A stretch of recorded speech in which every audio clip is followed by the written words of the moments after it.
Hello, I am Ginny Amundsen, a longtime member of the League of Women Voters Rochester. I would like to welcome all of you, the candidates, the audience, and those viewing at a later time, to this forum sponsored by the League of Women Voters Rochester. We'd also like to thank our generous partners of tonight's forum, the Rochester Post-Bulletin, the Rochester Area Chamber of Commerce, and the Rochester Public Library for their help.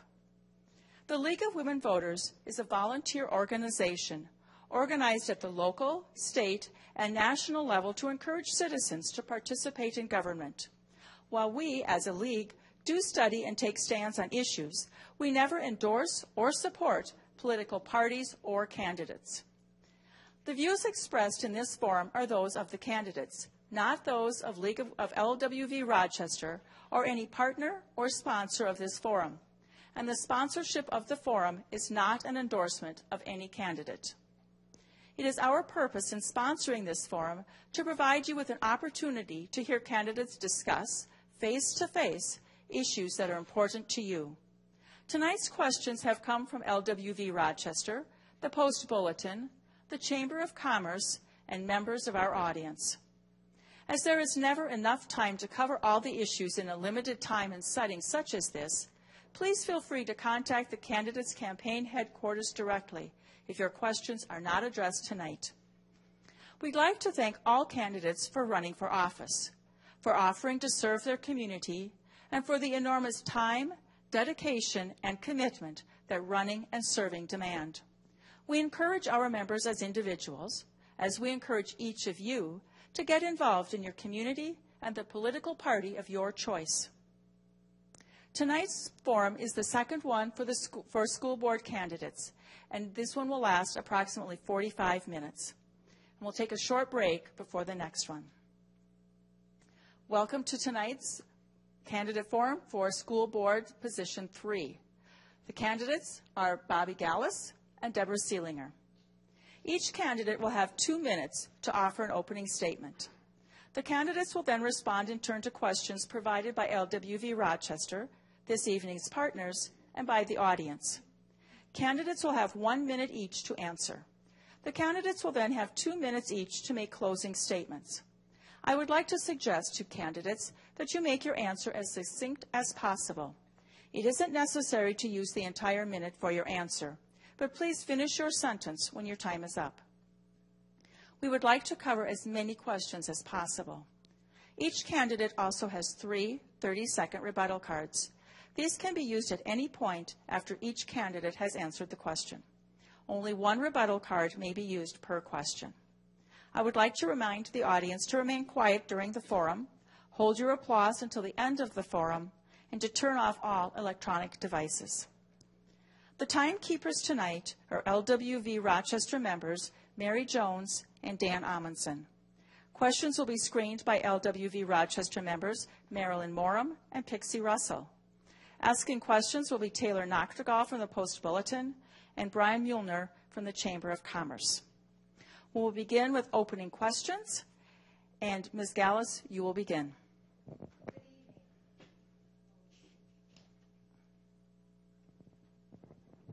Good evening, and thank you to the Women's League of Voters, the Post-Bulletin, and the Chamber for holding this forum, and thank you for coming. I am Bobby Gallas. I am a wife, a mother of 2 Century graduates, and a paraprofessional in the Rochester School District, and have been for the last 16 years. I work in one of the most diverse schools in the district, where I have been able to build relationships with students, families, and staff. I have taken it upon myself to seek out opportunities, both at a site and a district level, including diversity training, positive behavioral intervention training, and I was on strategic planning, not only to better myself, but for the betterment of the students. Working with our students comes great responsibility and accountability, and now it's time to see that on the school board. District officials and my opponent are opposing an additional $4.4 million levy to keep what we have again, and has already spent the referendum. We have seen an inflated budget voted through without question or accountability, not to mention for the first time in years test scores below state average. Because of these actions, the community is feeling a lack of accountability in the school board. It is time for new leadership. I will be student-focused, working hard to ensure that our students have equal and equitable opportunities to succeed. I value this community. They have shown strong support in both the community involvement and in their financial support. That support has wavered, and I will work hard to build a stronger relationship between the community, our staff, and our students. I am looking forward to tonight's discussion. Thank you. Thank you, Ms. Seelinger. Good evening. My name is Deborah Seelinger, and I am running for my second term on the Rochester School Board. My first brush with educational engagement came when I went door to door asking for community support for a referendum when I was in middle school. I may not have understood all the financial reasons at the time, but I knew that without adequate funding, my junior high would close. Those efforts failed, schools were combined, and students and buildings were merged. My networking and professional development has shown me that school boards need informed, responsive, and forward-thinking members to meet the challenges of a modern education head-on. The complexities of the school district funding alone can be cause for headache. School buildings, curriculum, technology, and students themselves are very different than when most adults were educated. Diverse perspectives and cultures are assets to our district, and we should celebrate the innovations and ideas that students are producing each day. But the challenges are bigger too. Not all students have supportive family systems. Poverty, special needs, mental health, resource instability make coming to school and being successful difficult for too many of our young people. School board members need to be vigilant that we are meeting the needs of all our learners, from the medically fragile to the highly gifted, from the emerging English language learners to the bilingual speakers. There is social and economic imperative to get this right for all of our students. As a school board member, I think about how to assure that students are receiving great education and great opportunities for learning and personal growth in Rochester. Communication, resources, and policy decisions are ways in which to fulfill that commitment. I continue to be an advocate for Rochester Public School students, and I look forward to your questions. Thank you. We will now begin with the question portion, and we will start with a question from the League of Women Voters. And Ms. Seelinger, you will begin. How would you address the needs of the students at opposite ends of the achievement gap? So, as I said in my opening, we have quite a spectrum of students, from our medically fragile to our highly gifted. I think this is one of the complexities of funding in our school district. We know that we need to serve our special education students by law. We also know that we need to serve our highly gifted students with only base funding from the state. I think the prioritization of resources is really a misnomer because all our students are priorities in different ways. Looking at our teaching staff that we're increasing this year, some of those are in areas of gifted education, and some of those are in areas of special ed. Also, we have new teachers in our special areas like art, music, and PE, and I think those things will help serve all our students. Thank you. Ms. Gallas? When it comes to the achievement gap, we as a district need to start being innovative. We have in our strategic plan right now ways we can address the achievement gap, and that we can go back to. And one of those things that we have are individual learning plans that we can take a look at and that we can start implementing into our district. Thank you. We will now move to a question from the Post Bulletin. And Ms. Gallas, you will start. All right, so the majority of school board candidates listed improving communication between the district and the community as a priority in interviews with the Post Bulletin. What would be your strategy for that? Improving communication from our district to the community is being vigilant and being out there and being out talking to our community. We are, as school board members, we are elected officials, and I believe that we can go out and talk and and advocate for this district and talk about the decisions made at the table, and so that our community understands.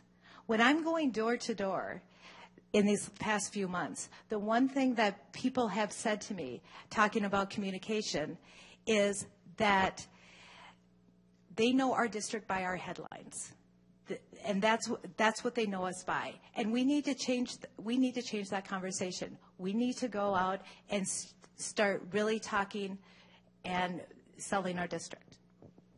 Thank you. Ms. Seelinger? So communication, as Ms. Noctigal said, is important to many of us running for the seat.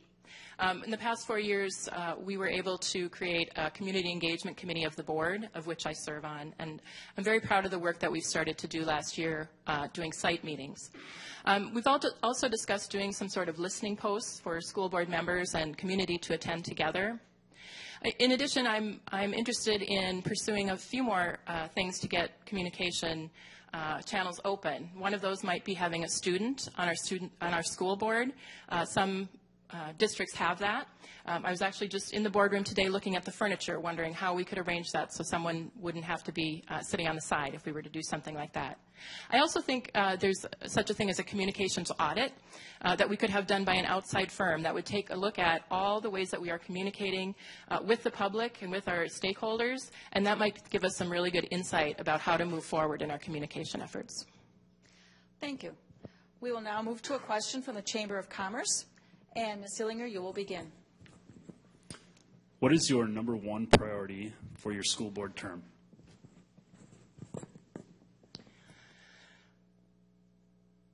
Having priorities is really hard. You know, sometimes I feel like we play whack-a-mole in this job because we think we've got something under control and then we don't. The gentleman before us spoke about the discipline disparities and putting that as the number one priority. I certainly think that's important. I always come back to funding because there's a lot of things we can't do without proper funding. This year we're looking at a greater cross-subsidy than ever before in terms of funding our special ed costs out of our general fund. We need to be more cognizant of those discrepancies and look at ways to support the legislature funding our our special education costs so that we can free up some of that general ed money for other things. Thank you. Ms. Seelinger, or Ms. Gallas? My number one priority sitting on the school board is our students. Our students are our number one priority. And every decision that is made from the board table should and will have our students' priority, our students as the number one priority. Every decision that a school board member makes reflects on our students. And our students see that all the way down to our financial. If we cannot keep our finances straight, that reflects on our students. And my number one priority is making sure that our students have everything that they need in our district. Thank you. We will now move to questions from the audience. Do you feel there are any educational benefits to a 45-15 calendar? And Ms. Gallas, you will begin.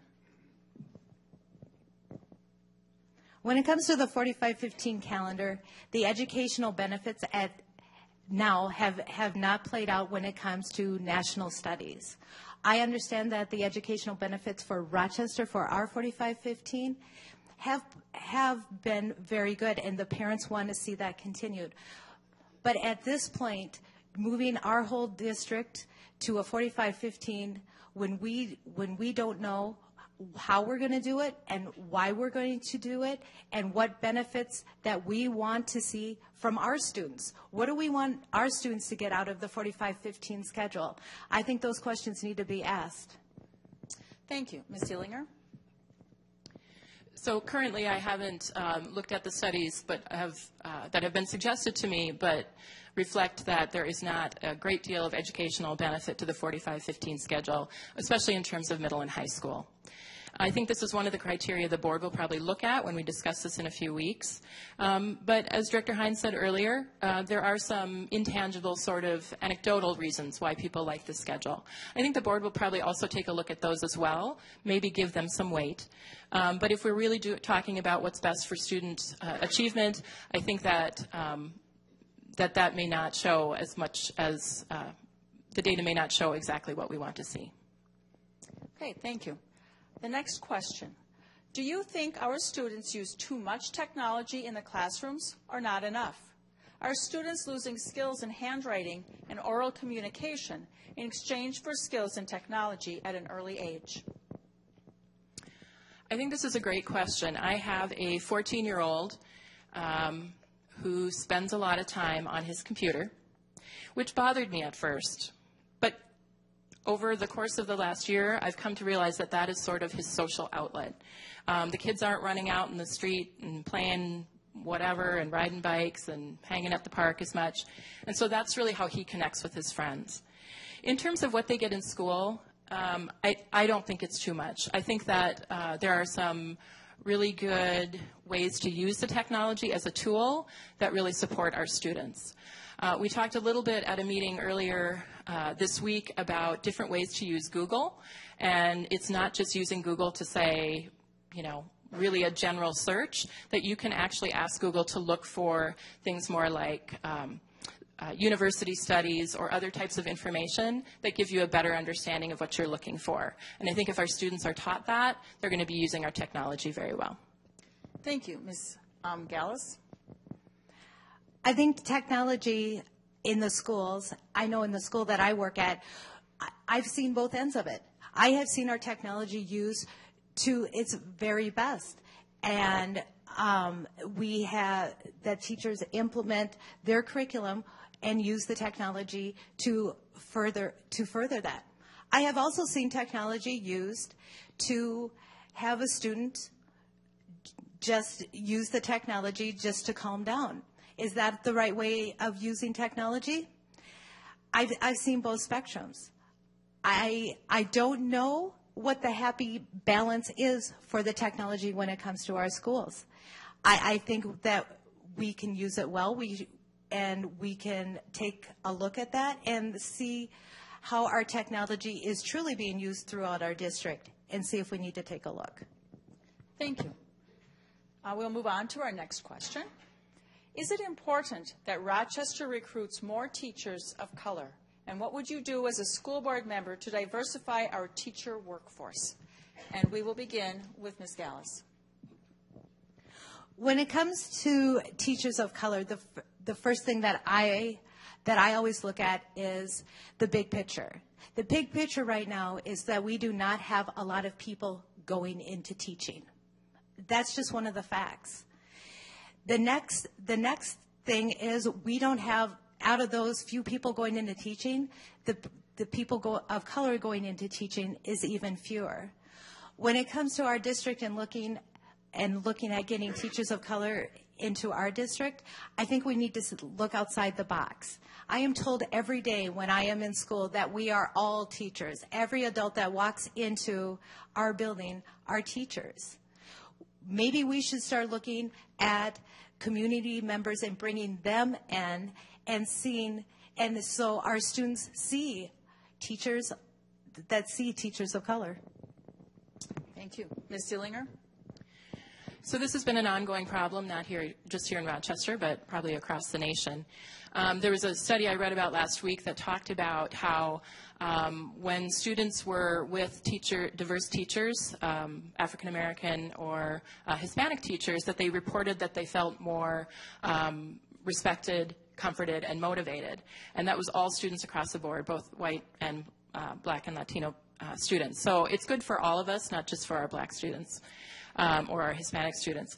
How are we going to get there? We have a few programs in the district. Our Para Pathway, which comes out of the Hawthorne building, and a lot of those programs are filled with our immigrant populations who are going to school at RCTC. I still believe that we need to show that teaching is a well-respected profession. It's a good place to go. Encourage students who may have an interest in that or an ability to that they be encouraged to look at that as a profession. Thank you. We have some questions that I'm going to combine these on finances. Do you think, and this will be Ms. Seelinger, you'll respond first. Do you think the school district is spending too much money, not enough money, or just the right amount of money in educating our students? If too much, where would you cut? If not enough, where would you add? And then in conjunction with that, my understanding was that the money generated from the referendum would last for years. Has it actually all been spent? So if you would address both those questions. In 1 minute. Okay. Do I think we have too much money? No.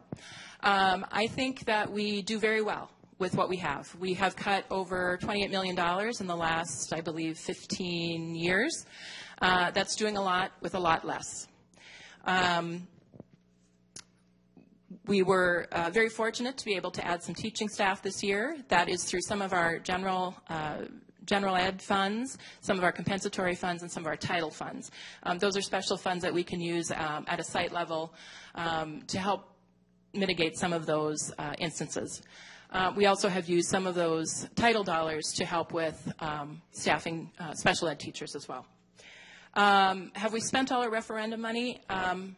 No, the referendum will last us for 10 years, and so we will be getting a portion of that over the next decade, and a little bit will be put aside each year to help us maintain our fund balance of 6%. Thank you, Ms. Gallas. Do I think that we have too much money or not enough money or just enough? What I think is we have a budget, and that's what we need to stick to. Our budget for the district is laid out. We know how much money we're getting. Next year alone, our district will be bringing in an additional $1,055 per student. That is extra money that we will be bringing into our district, and that will be worked into our budget. And I think that we know how much money as a district that we will be getting, and we need to look at that and stay within the means. Thank you. A rebuttal? Thank you. I understand the belief that we do have a budget, and yes, we should stick to it. Unfortunately, there's a lot of factors that come into play that we are not capable of putting into that budget at the time it's made in June. One of those this year was settling our teacher contract and some other contracts, and those numbers came in at a different rate. Also, the health and health insurance and how many people signed on to health insurance. We also had some cost increases in maintenance for overtime because we were short-staffed in maintenance. And we also had an additional 160 students in special ed. Okay. Thank you. A rebuttal? And many of those things, if we would have had a long-term goal and a long-term plan and looked ahead, we would know that these things were coming in. When it comes to the teacher contracts, the contracts were budgeted in. We had a 6% budgeted in.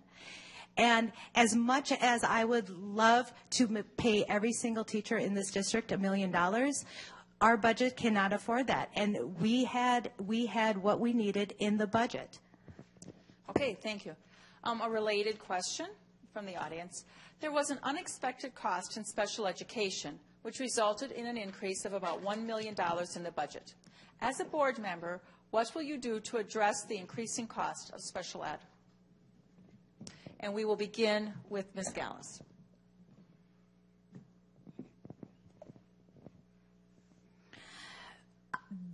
It is absolutely correct that the special ed budget had gone up by $1 million. And some of that funding, we knew years in advance that funding was going to go away. And we should have been proactive when it came to looking at our special ed budget and making sure that we had the funds that we needed in place to cover the cost of special ed. Thank you. Ms. Seelinger?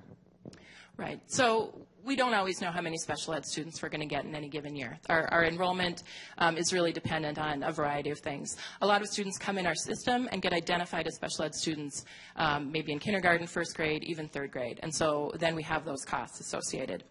The Association of Metropolitan School Districts, the Superintendent's Association, the Elementary and Secondary Principals Association, and MDE have all talked about going to the legislature this year and talking about the cross-subsidy, this gap between what we get for special ed and what we have to pay for special ed out of our general fund. This is a statewide issue for all districts that have special ed students. It affects us particularly, we think, because of Mayo Clinic, and a lot of families move here to get their children care at Mayo Clinic and then enroll in our school district. Thank you. Another follow-up question you mentioned before. So the district added staff this year in gifted services, art, music, and media in elementary schools. Do you support adding this additional staff? Why or why not? And we will begin with Ms. Seelinger. I do agree with adding the staff. Especially excited to hear the gains in gifted education. We know that gifted education has kind of been slim staffed over the last few years, and we know that we have an increase in gifted students as well, and we're looking towards identifying more, especially underrepresented students, but all students as well. I think that when I talk to art teachers and music teachers, they are desperate for more time with their students. I think most parents, community members may be surprised to know that at the elementary level, I believe they only see those teachers maybe 2 times in a 6 or 7 day cycle, and for not very long amount of time. So I really support increasing those special area teachers and giving them more time for our kids, because that really is going to be what's giving them a well-rounded education. Thank you, Ms. Gallas.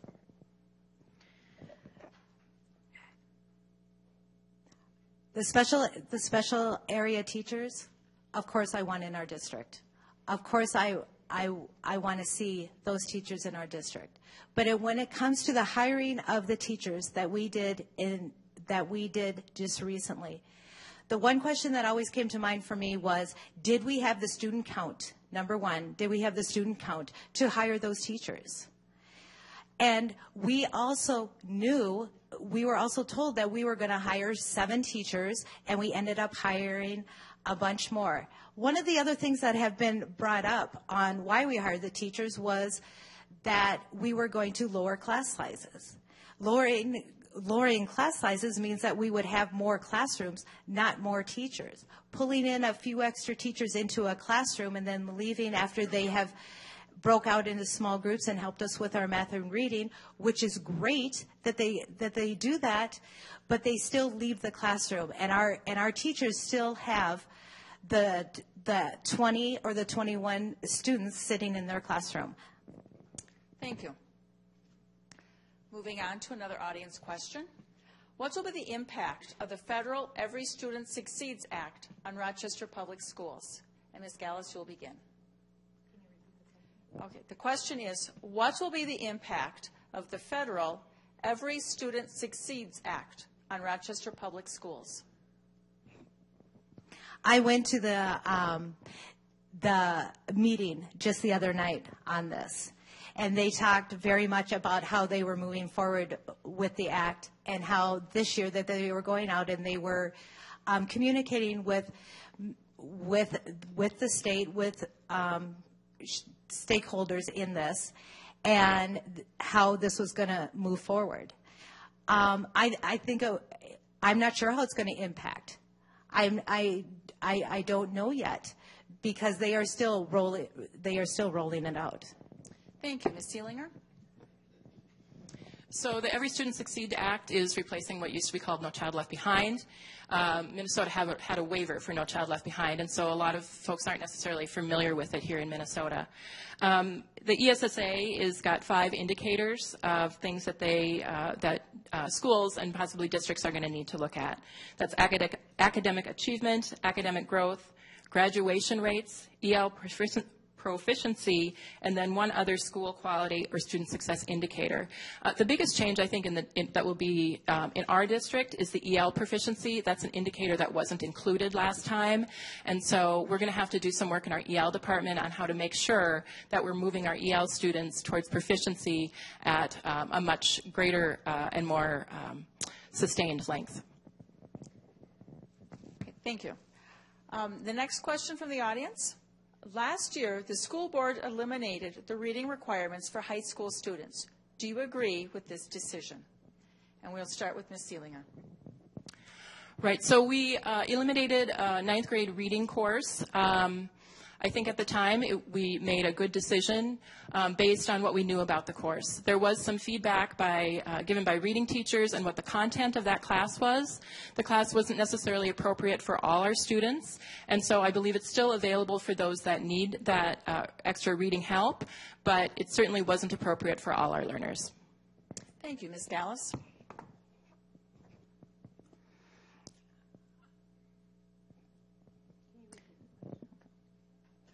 Last year, the school board eliminated the reading requirements for high school students. Do you agree with this decision? Removing the high school reading requirements, I believe it was a decision that was made by the school board, and if we need to go back and take a look at if that has we need to go back and look at how that has affected our students, and if we need to look at bringing back the reading requirement. I believe that we need to be looking at that, and that's something that we should look at. Okay, thank you. Another one from the audience. Some families face barriers in their child's education. Tell us about how you would address those barriers as a school board member. And we will begin with Ms. Gallas. There are many barriers that our students walk into our classrooms every single day. And many of those barriers, I personally would love to remove if I could. But we do have places and people within our district, and I know I can speak from the school that I work at. We have many things many people and many places that we can go when we know that these students are walking in with the needs that they're walking in. And our staff is very, very good at recognizing those barriers and what those kids bring in and making sure that we can get them to the people and the places that they need to go in order to overcome those barriers. Thank you. Ms. Seelinger? So I think it's a little-known item that earlier today and this evening the school district had a meeting on the student handbook. And so at 4 o'clock I went to Edison to attend that meeting, and I was the only person there. So I know Afalabi and I know Carl Bakken, and I asked them to do their presentation for me because I was there and I wanted to hear what they had to say. So right away I thought, here's a barrier. People didn't know about this meeting, and this is an important meeting talking about our student handbook. So after the presentation, we got to talking, and I said, I wear many hats, and I'm here, and I'm thinking, how can we get parents to know about PBIS, and how can we get parents to know about our discipline majors and minors and what that means? And we actually sat and brainstormed some ideas. Perhaps we can do that at conference time. Perhaps we can do that when our students are incoming to parent orientation at 9th grade and 6th grade and kindergarten. They had some great videos that showed a lot, and those are better ways to reach more people. Thank you. Okay, and another audience question. The Student School Board has an important role in the OCR agreement. What recommendations do you have for improving the operation and impact of the Student School Board? And we will begin with Ms. Seelinger. Thanks. So I was the school board liaison to Student School Board a couple years ago, and I know it's changed a little bit in the last few years, but Director Marvin and Director Workman have shared a little bit with me about how the change is. They spend a lot of time talking about discipline and school climate and school culture in that group. I think it's a great place for students to have their voices heard. I'm particularly excited to hear that they have made some videos to show with the discipline, or talk about the handbook, as I just referred to, and I think that's a great way to engage students. From there, I think it would be great if that group, because they do lend so much to our district, to maybe get in front of the board more often so that the board can hear what they have to say, either themselves up in front of the board, which is great leadership, or in a written report that we see from time to time, to hear what they've been discussing. Thank you. Ms. Gallas? I believe the school board, the student school board, I think is a wonderful opportunity for those students, and I would like to see them work right along with the school board, and what a wonderful opportunity for those students. I would like to see them more out front and engaging more with our community and talking about exactly what they do on the student school board and what that looks like and what their school looks like. Thank you. Another audience question. Choice schools have a long waiting list. What can the school board do to address this issue? And we are going to start with Ms. Gallas.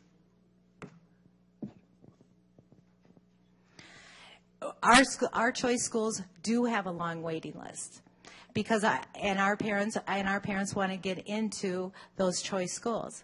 Should our district be looking at expanding those choice schools?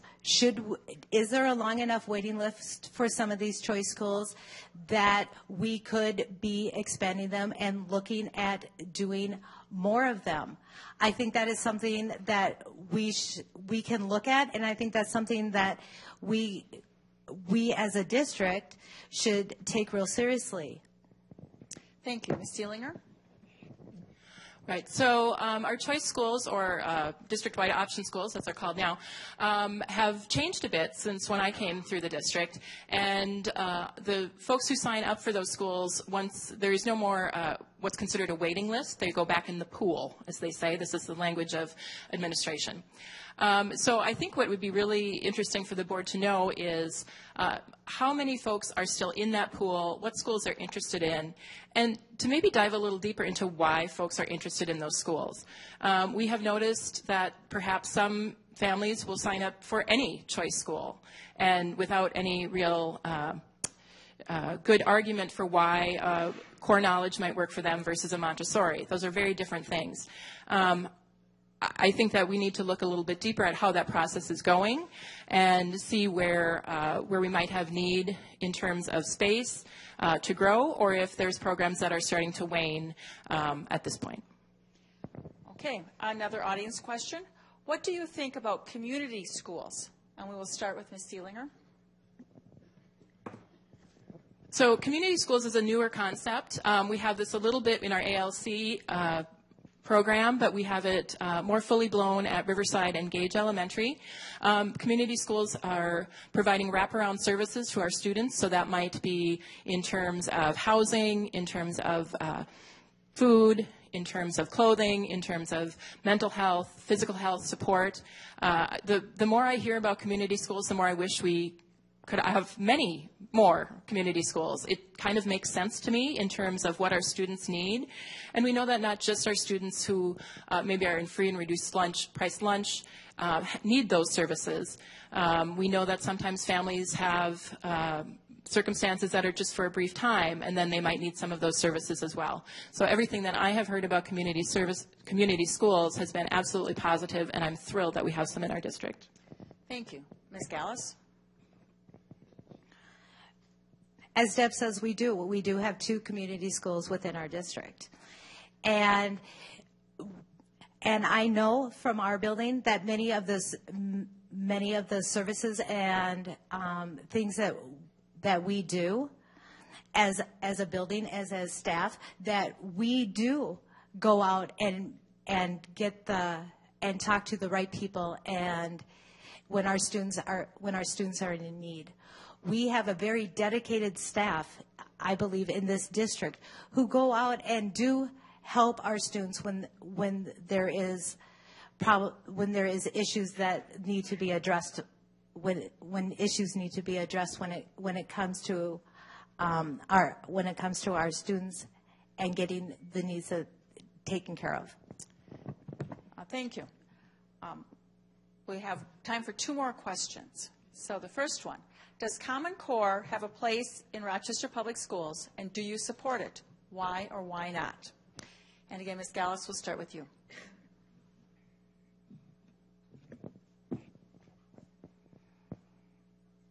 Common Core, when it comes to our district, we do use Common Core when it comes to our district, and there obviously is a place for it because we're using it. Do I agree with Common Core? I have to say that Common Core right now and how we are implementing it and what we're doing with it, we could take a look at. There are many other educational directions that we could look at when instead of Common Core. Thank you. Ms. Seelinger? So Common Core is the federal standards for education. In Minnesota, we have only adopted the language arts standards because our math standards are actually higher than what Common Core requires. And so we are in a great position in our state in those terms. Common Core is standards, not curriculum. And so the district can choose how to meet those standards by grade level. And I think we do that in a variety of ways. I think our curriculum design team looks at those things very closely as they're developing curriculum. And I think it's served our district very well. Okay, last question. And Ms. Seelinger, you will begin. What do you think are the most important qualities in a school board member? Which of these qualities are among your strengths personally? So I talked earlier in my opening about what I believe a school board member needs. But again, I think that listening, integrity, accountability, a willingness to hear all sides, honesty, civility, those are some of the things I think about when I want a leader on our school board or our city council or our mayoral race or our state races as well. I think I bring those things to the school board. I think my board colleagues would perhaps agree that I am even-tempered, that I am thoughtful, that I am a listener, and that I take my decision-making very seriously. But I'm also willing to have a little bit of fun because this is a tough job, and sometimes you got to have a sense of humor. I think that's important too. Thank you. Ms. Gallas? I believe there are many qualities that I would like to see in a school board. First and foremost, that students come first. If we're going to be sitting on the school board, I think that that students need to come first. We need to listen to all. We need to be accountable. We need to look at why we're doing things, look at the data, talk to people, go out and find the research. Those are things that we need to do as a school board member. And I think all of those qualities will roll right into the desire to want to make our district better. And I think one of the most important qualities of being a school board member is wanting to have our district be better than it is. Thank you. That concludes the questions portion of our forum. We will now hear the closing statements from each candidate. Candidates, you will have 2 minutes to speak, and Ms. Seelinger, you will go first. So thank you to the audience here and those listening at home. Thank you to the League of Women Voters, Rochester Post-Bulletin, and the Chamber of Commerce, and our lovely public library that brought me here 20 years ago. The parents and students that I work with are not simply a demographic or a test score or a pupil unit. The staff that I know and meet are not just doing their job. They are living and breathing it. I treasure the time I can commit to those interactions, build those relationships, even in a very small way. As a school board member, I am charged with seeing the 30,000-foot view. I consider educational trends and philosophies, but on the groundwork, the students and families we are impacting every day are what motivates me to work harder. to create a phenomenal school district, and I would love to continue that work. I've worked very hard on my website this election season. I have an issues tab. You can read more about what I feel about certain topics that may not have been covered here. Please visit me online at deborahseelinger.com or visit me on Facebook, because everybody's doing it. Thank you so much for being here, and I humbly ask for your vote on August. It's not August. It's November 8th. Thank you. Ms. Gallas? Well, I hope I was able to answer all of your questions tonight. And please go to my website, gallasforschoolboard.wordpress.com, or my Facebook page for additional information. Again, I want to thank the Women's League of Voters, the Post Bulletin, and the Chamber. But most of all, I want to thank all of you for being here tonight and watching this forum. You have taken time out to show how much you care about education in the city. And I hope tonight I've been able to show my dedication to our district and to our students. During this campaign, I have walked every precinct. I have been to thousands of doors, and I'm talking to new people every day. And what I have found out is that perception is not a funny thing, that it is reality. Many of you are very concerned about the district's financial state, 45-15, lower test scores, and many are feeling left down by district decisions and believe that things can be done better. I will be that new leadership you're looking for. I will be focused on students and making sure all have equal and equitable opportunities. Trust is essential for any organization to be successful. I will work to rebuild the confidence that has been lost by the current leadership. Lack of transparency is another one of the major issues I've heard going door to door. A new approach of open and honest dialogue must be restored if our education system hopes to thrive. And finally, I will be accountable to you, accountable for my decisions, and knowing what the impact of these decisions will be not only on our community, but also on our students. If we do things the way that they've always been done, then things will remain the way that they've always been. This district, community, and our students can no longer afford that type of mindset. I am Bobby Gallas. I ask for your vote on November 8th for Rochester School Board. Thank you. Thank you, candidates. I would like to thank each of you for participating in tonight's forum. Thank you for your service to the community and for your willingness to participate in the democratic process by running for office. I would like to remind you that the views expressed in the forum tonight were those of the candidates, not those of LWV Rochester or any partner or sponsor of the forum. Thank you all for coming tonight. We will begin the next segment of our forum with the next slate of candidates at exactly 7:30. Thank you.